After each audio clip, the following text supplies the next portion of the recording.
If national politics is guaranteed to make most people's eyes glaze over, talk of local government is usually enough to put them into a catatonic trance. We care so little about it that, on average, few more than a third of us even bother to vote in local elections. And yet, local councils are responsible for spending a larger percentage of our hard-earned money than any branch of government apart from benefits and pensions. In 2013-14, local government spent £102 billion of our money. That's £6 billion more than the NHS. But only 23% of that came from council tax. The remaining 77% was provided by central government from national taxation. Councils spend that money on schools, the police and fire services, refuse collection, social care, housing grants, planning, public transport subsidies, road maintenance, food safety, meals on wheels, parks and leisure facilities, and a host of other essential public services. So shouldn't we care much more about local government? As we crowdsource our new UK constitution, should we enshrine local autonomy in our vision of a new Britain? And if we do, how much of it should we have?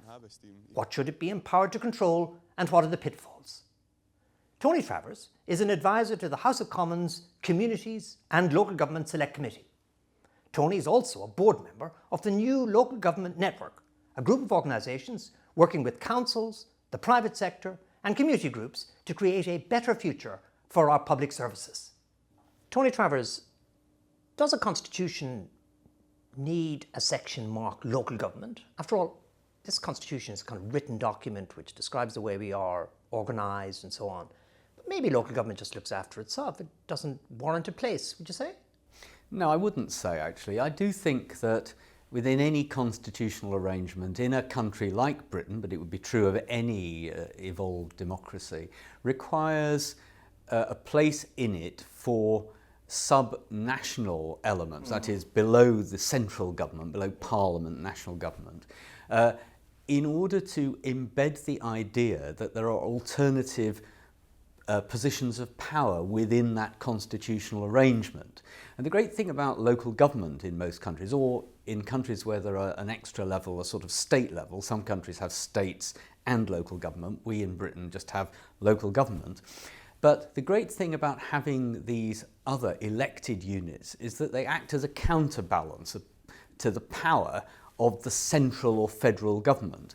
And in Britain you can see that our Prime Minister, our Parliament, our government are very powerful by international standards, and unless there was another elected level, then everything would answer directly and there'd only be one place you could go to. But as it is, if you live in Manchester or if you live in Cardiff or if you live in Belfast, you can go to your local government and have a say there as well as at the national level. And of course in Belfast, in Edinburgh and in Cardiff, there is a sort of within country level of government as well now. But in England, it's just local government. So this local government thing, it's been around, you could say, longer than democracy, hasn't it? In a way, we've had these kind of structures of government, the parish, local authorities, etc., before we had organised representative government. So do you think there's a kind of loyalty to place in Britain that we could try and capture in the Constitution? Do people feel they belong to places, or is that old hat nostalgia for the 19th century? Well, do they like football? Do they like cricket? That's all about place, be it cities or towns or counties. I mean, rugby, all sports are about towns, and people do feel very strongly about the place that they come from or they live in. I mean, people in Birmingham definitely feel they know what Birmingham is, they are proud of Birmingham. So I think there is a powerful civic identity, and that's a perfectly sensible unit or idea to build on to create a local democratic institution to provide services which frankly nobody thinks that should be provided at the national level. Nobody thinks street sweeping or street lighting should be managed in London by central government. Right, maybe we could take it a bit further. We could say, right, this local thing is fantastic. People really connect with their community and so on.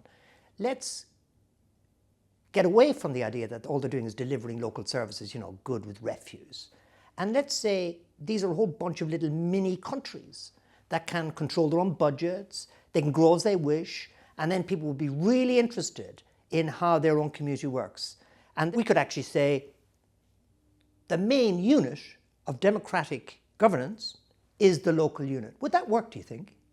Well, you could have something that was more akin to a federation of local units. Indeed, exactly. The United States is a bit like that. That's how the United States really came about constitutionally. I mean, England or the United Kingdom is rather different. I remember in the 1980s where local authorities would vote to have nuclear-free zones. And we all kind of laughed. But they were able to vote to have nuclear-free zones. And they were trying to make a stab at having a kind of profile which is more than just dustbins. I hanker after this. I think this could work reasonably well, with one exception, which is all the rich areas would be magnificent and they'd have kind of border controls and their roads would be fantastic, but they'd be holding on to the loot and not passing it on. Would that be the main reason we've had a kind of push towards centralisation? The question of whether England and the other parts of the UK are too centralised now is an important one. And it isn't just because of the redistribution of money. There are all sorts of reasons why England has evolved into this very centralised country, and one of which, of course, is that it doesn't currently have a written constitution. So it's possible for the national parliament to change what in other countries will be the constitutional arrangements just on any day of the week pretty well, providing it can get legislation through Parliament. Yeah. Now, in most countries that have a written constitution, they'll have a separate process for reforming their government arrangements at the constitutional level, the big issues, how do we govern ourselves, when do we vote, and all of that kind of thing. And then on a day-to-day basis, vote in Parliament about everything else. I mean, other countries which have constitutions have rules. We in Britain, in the UK, pride ourselves in having this unwritten constitution and therefore no rules. So how do you build rules in a way that works for Scotland and Wales and Northern Ireland and England in a system that doesn't have a written set of documentation? If you try to, and we're trying to after all in our project, you might produce something which is a little bit disturbing, which is the United Kingdom is incoherent. You can't create part 1 United Kingdom, part 2 Scotland, Wales, Northern Ireland, because what happens to England? And then England, my goodness, you've got part 3 London. One of the things that the Scots have revealed by holding the referendum and now pressing for significantly greater powers over taxation and so on, which they will handle in Edinburgh, is that having effectively a federation, which is what the United Kingdom is, of one country with 52 million people in it and 3 other countries which have 10 million in total, is always going to be difficult. And if you then try to retrofit a written constitution over that, the only way it would ever work is if the English, the 52 million, at some level hold back from the other 3 countries. And that means they have to accept that Scotland and Wales and Northern Ireland will have some form of privilege and extra power in exchange for England being dominant. Now try writing that down in a consistent document. Because if we put it in Schedule 10 to our Constitution and said to the people, there you are, do you like that? Most of the people who would be reading it would be English, and they'd say, good heavens, don't really fancy that, the transfer of resources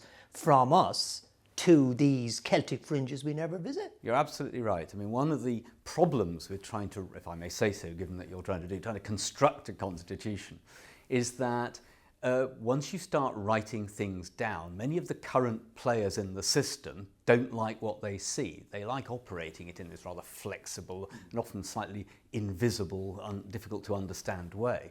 And if you start writing it down, they, oh no, that's constraining our power. Or worse still, that's telling the public something that we probably, better if we, the people who run the country know, but everybody else doesn't.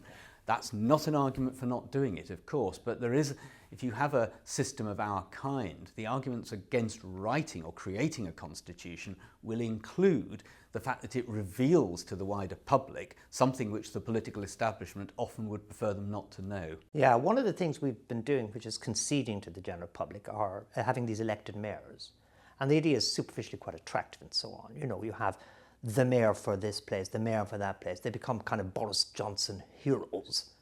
Now, if I was a guy on the make, one of the things I'd jump at is the chance to become a popularly elected mayor, because I'd be able to have massive expenses, I assume. I'd be able to coin it by giving my friends various contracts and so on. Is there a problem, big problem perhaps, in the local government arena, mayors included, with corruption?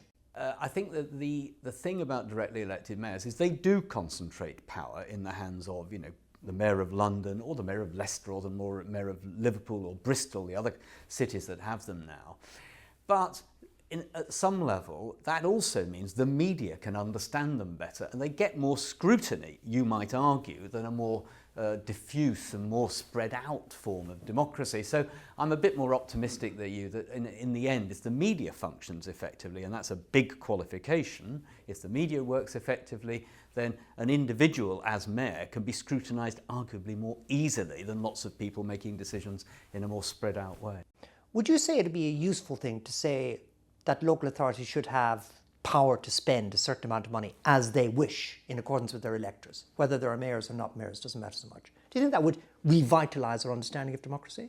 Well, I think I'd go further than that. I'd say that if we go back to what I was saying at the beginning about the importance of having elected politicians who are not in the centre of your democracy, that is local elected politicians, they should have freedom to set their own taxes to fund their own services. And then the electors can vote on that at the next election. It still would write Parliament out of the script because they'd be able to operate as they wish in accordance with the written constitution, including constitutional rights, and they wouldn't need to take instructions from central administration. No, I mean, I think that would be a separation of power. I mean, Britain's always struggled with the idea of separating powers, either of this kind or of other. There's all sorts of ways you can separate powers in a democracy, and Britain, with its curiously evolved constitutional arrangements, has generally done less of that than other countries that have started from scratch. Yeah. But I think having separate local units of power would always, of course, be subject in our kind of democracy to the rules of a constitution if there were one, and indeed some oversight potentially by bodies appointed by national government. I don't have any problem with that, and we want everybody to behave within the rule of law. Local government at every level, and you can go down to parishes, would have to work within the rules, within the rule of law. Should we try and abolish political parties, do you think? And if we should, could we do so? Well, there are evolved democracies that don't have political parties at the local level, most notably Canada. I think the arguments for political parties personally remain that they do provide a sort of an organising machinery for making decisions, and you have to have some way of getting a majority to make a decision, or some way of making decisions, even if it's not a majority. But I have to say, our political parties in Britain, certainly the traditional big ones, are dying on their feet. And unless they can find a way of not dying on their feet, then we are going to find out what it's like not having two big parties. We may end up with perhaps 7 or 8 smaller parties which will have to form deals and so on. Or a Russell Brand new party. Who knows? Russell Brand has undoubtedly pushed his way into the debate. Lots of other people have as well. Scottish nationalists, UKIP, lots of interesting... Eddie Izzard, new players everywhere. And that, of course, is itself evidence of the weakness of the old parties. Yeah. So even if the old parties continue to decline, and whether it's at the national level or at the local level, there has to be some way of organising government. There has to be some way of organising politicians to make decisions so that they can ensure that resource taxes are collected and money is spent fairly and appropriately, and all of that still has to have some degree of organisation. Well, let's see what our people come up with when they get to drafting the Constitution. Tony Travers, thank you so much for the conversation about local government. Thank you.